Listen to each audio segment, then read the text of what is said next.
Hello, my name is Eric, and today I'll be teaching you about rivers and us. Today's lesson is based on Unit 6.5 from your book, so if you have your book, you can follow along. If you don't have your book, all of the information will be displayed here on the screen for you. You will need a notebook and a pen, so please have one ready, and then we will begin.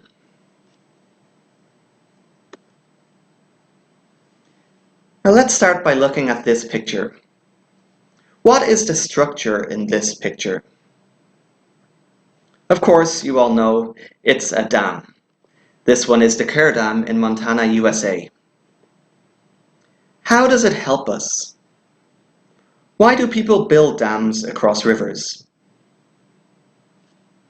Well, the first reason is for a reservoir of water. A reservoir is a big lake that will supply us with all the water we need. So the dam traps the water and stops it all flowing away, so we can supply the local area with the water. The second function of the dam is to produce hydroelectricity. So as the water flows quickly through the dam, it spins a turbine and this generates electricity. So we can see dams are very useful. But does the dam cause any harm? What do you think? Well, first of all, the dam interrupts the natural flow of the river. It floods some places and it reduces the amount of water in other places. If we look at the reservoir in the picture, before the dam was built, this was a valley with a river flowing through it. There would have been many trees, animals, and perhaps even some villages here. But after the dam was built, this area flooded. So the people moved away, and the animals had to find somewhere else to live, and many trees, forests were destroyed. Further on, down the river, there's less of a water supply for the people and animals and plants. Secondly, it prevents fish like salmon from migrating to their breeding waters. Salmon spawn or reproduce up near the source of the river. The young salmon then swim down the river to the sea. When they are adults, they swim back up the river near the source to breed again. But the dam prevents them from returning to their breeding waters. Also, building dams uses a huge amount of concrete, and the production of concrete creates a lot of carbon dioxide. And as I'm sure you know, carbon dioxide is a greenhouse gas and contributes to global warming. So dams have some positive and some negative points. But dams are just one way in which we use rivers. Let's see some others. Now, your goals for today: to know the many ways we use rivers, and to understand how and why we harm rivers. So on page 88 of your book, how we use rivers. So ever since we humans arrived on Earth, we've used rivers. We've needed them for food, water, transport, washing things, and dumping stuff. And we still do today. So the first way we use rivers, number one, for our water supply. So this morning you probably washed in river water and drank some too. Gross, right? Well, the water is pumped from the rivers, it's cleaned up at treatment plants, and it's pumped to our taps. Then after you've used it, the water goes back to the river, as we'll see in 7 below. So on this diagram, the water starts at the source, which may be an aquifer, which is an underground store of water, a lake like the reservoir we saw in the picture of the dam, or a river. Then it goes to a water system where it's cleaned up. This is a complicated process. We have to make sure the water is very clean before it gets sent to the distribution centers and to our homes. So the blue lines are entering our homes, but after we've used the water, once we've taken our shower, flushed our toilets, washed our dishes, it goes back into the sewer system where it gets sent to a water treatment plant. Here the water is cleaned again through many stages before it's returned to the water system and back to the source. In Ho Chi Minh City, 93% of our water supply comes from rivers, from the Dong Nai River and the Saigon River. Only 7% comes from groundwater. So we can see we really depend on rivers for our supply of water.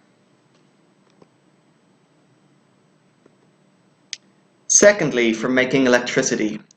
So we use rivers to make electricity in two ways. As we saw before, we build dams on fast-flowing rivers. Water flows through the dams and makes turbines spin, and that gives electricity. So this diagram shows the reservoir. The water flows from the reservoir through the dam. Now there's a lot of water on the reservoir side, so this creates a huge amount of pressure. So that water is flowing very quickly. It then spins a turbine, which spins something called an electromagnet, which generates electricity. Perhaps you've studied about this in physics. The second way is at power stations, where we burn things like coal. We pump water out of the river, we burn the coal to boil the water and make steam, and this jet of steam also spins a turbine to give electricity. Here it's shown in this simple diagram.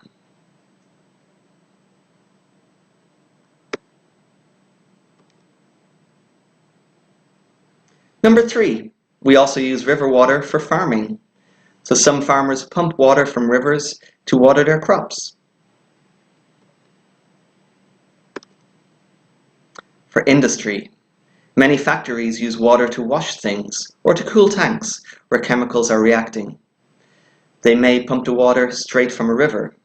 Also, when they're finished with that water, they'll pump it back into the river, as we'll see below. Number 5, for transport. Rivers are still used to move goods around, but more in some countries than in others.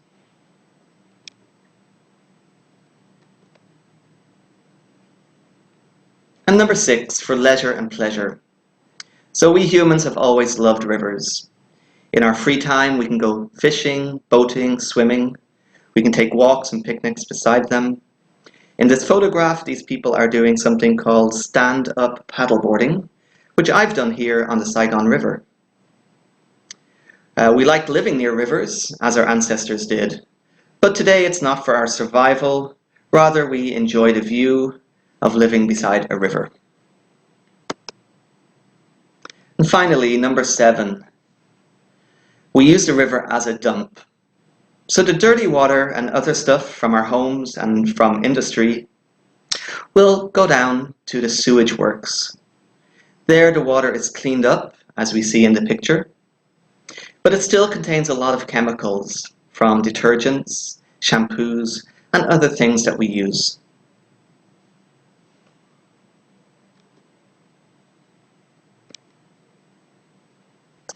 So here we have 2 photographs of rivers. In the first picture, there's people using the river for a leisure activity.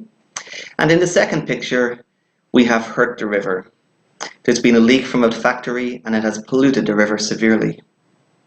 So on this page, we're going to look at how we abuse the river, or how we harm it. So rivers are full of living things. There's fish, insects, plants, tiny organisms. Their banks are also home to ducks and other river birds. So how do we look after all of these things? Not very well. We put poisonous things down our drains, and they end up in the river. Things like oil, paint, and chemicals from factories. All of these can kill. Also, waste liquid from our homes and farms contain nitrates and phosphates. Nitrates are chemical compounds that contain nitrogen, and phosphates are chemical compounds that contain phosphorus. So there's many sources of nitrates and phosphates. They exist naturally in the environment, but they also come from sources such as agriculture. Fertilizers we use on farms are high in nitrogen. There's nitrogen in the atmosphere. Nitrogen exists in our sewage, also in animal manure, that's animal poop. We use that as a fertilizer on farms and also in our gardens. So all of these sources of nitrogen get washed by the rain into the soil and end up in the river. There are many sources of phosphorus as well.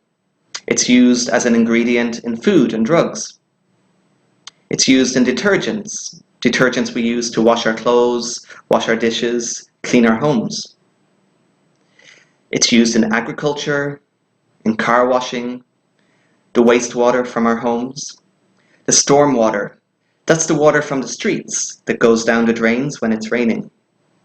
It's used in lawn and garden fertilizer and also in animal waste. So there are many sources of nitrates and phosphates. Now, what harm do they do?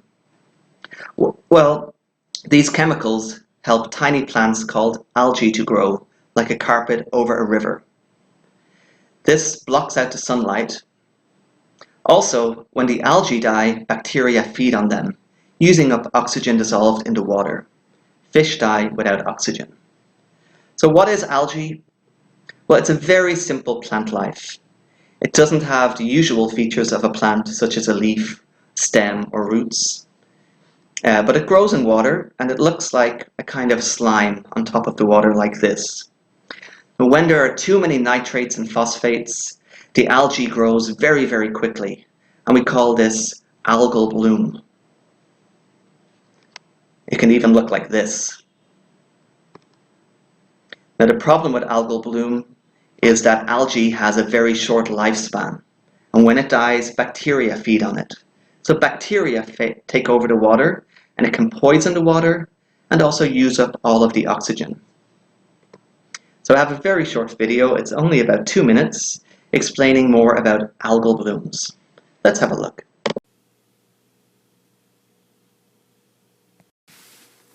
Fertilizers are often used in large amounts by farmers to promote plant growth and increase crops. But adding too much of these nutrients to the soil can disrupt ecosystems. These fertilizers are placed onto crops in fields, but these fertilizers can enter the water supply of the ecosystem through freshwater runoff, as a result of rain and irrigation. Once these nutrients make it into the water supply, they can travel through rivers and streams to various ecosystems and even have negative effects on life in the ocean. The large quantity of animal feces produced at ranches and meat production plants contains large amounts of nitrogen that can also be washed into the water supply by runoff. When nitrogen and other nutrients are added to a body of water, it is called eutrophication. This literally means good nutrients have been added to the water, but the results are usually far from good. The addition of nutrients like nitrogen and phosphates allow algae to grow much more rapidly than normal. This rapid growth of algae is called an algal bloom, and algal blooms can have a negative effect on the ecosystem. As algae grow rapidly, they begin to reduce the amount of dissolved oxygen that is available in the water. This creates a hypoxic zone, which is an area with lower than normal oxygen levels, causing fish to die in large numbers. By reducing the overuse of fertilizers, humans can help prevent the disruption of ecosystems that occur when excessive amounts of nitrogen and other nutrients are added to the water supply. Keeping nitrogen levels in check prevents the overgrowth of algae. Okay, continuing. The third point here. Warm water from factories and power stations gets emptied into rivers. If this water is too warm, it kills the fish and other river life. River and river birds get tangled up in rubbish we dump into rivers. If they swallow bits of plastic, these fill their stomachs up so they can't eat and they starve to death. In the past, we almost ruined many rivers. Now we take more care. If people or companies are caught polluting rivers, they're fined. People even get sent to jail. But the clean water that we put back into the river from sewage works still contains harmful chemicals, and this is still a problem. So now it's your turn. In your notebook, you're going to draw a mind map showing all the ways we use rivers. You can add simple illustrations. They might help you to remember your points later on. So your mind map will look something like this. How we use rivers. And here I've started. I've given you 2 ideas. Number 1, for growing crops. Secondly, as a source of food. Now this point wasn't mentioned in our book, but we do use farms, particularly here in Vietnam. There's a big river fish industry, so we use them as a source of food as well. So see how many ideas you can add to your mind map.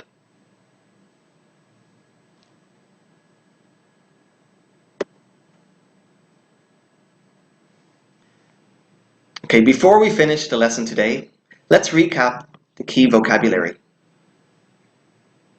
First of all, sewage.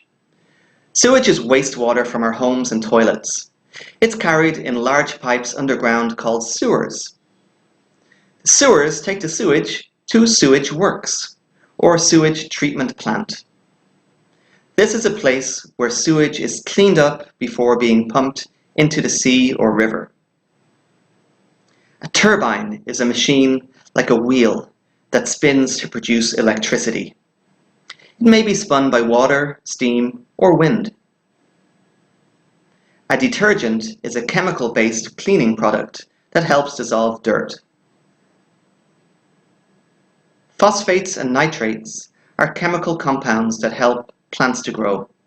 Farmers use them in fertilizers.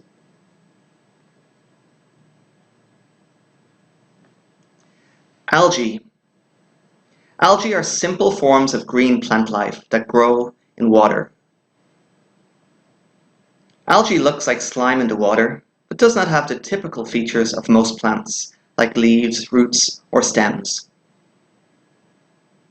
Algal bloom is a fast increase in the population of algae in the water. They grow and die very fast, and the bacteria that feed on the dead algae use up all the oxygen in the water, killing other types of river life. So let's review what we've learned today. Even if we don't live near a river, we all depend on rivers for many uses.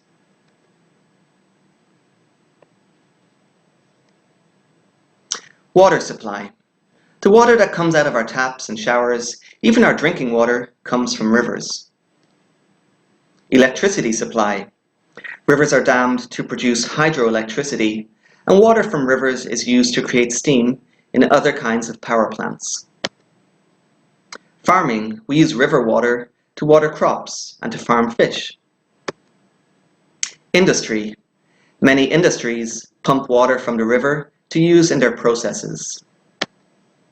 Transport. We move things by boat along rivers. Leisure and pleasure. We use rivers for many free time activities, such as boating, fishing, and we enjoy spending time or even living near rivers. As a dump, our household and industrial wastewater gets cleaned up and pumped back into the rivers. It has to go somewhere, right? We also harm rivers in many ways. Now, you already had your mind map of the ways we use rivers, so now make a note of the ways we abuse rivers. First one, building dams. This interrupts the natural flow of the river, affecting river life and water supply to certain areas. Dams also prevent some species of fish from migrating to their breeding waters. Pollution. Many chemicals from our homes and industries end up in the river, killing river life. Plastic pollution also kills river life when they eat it or get tangled in it. Nitrates and phosphates. These chemical compounds used in farm fertilizers and found in sewage cause algal bloom. Algal bloom uses up all the O2 in the water, killing river life.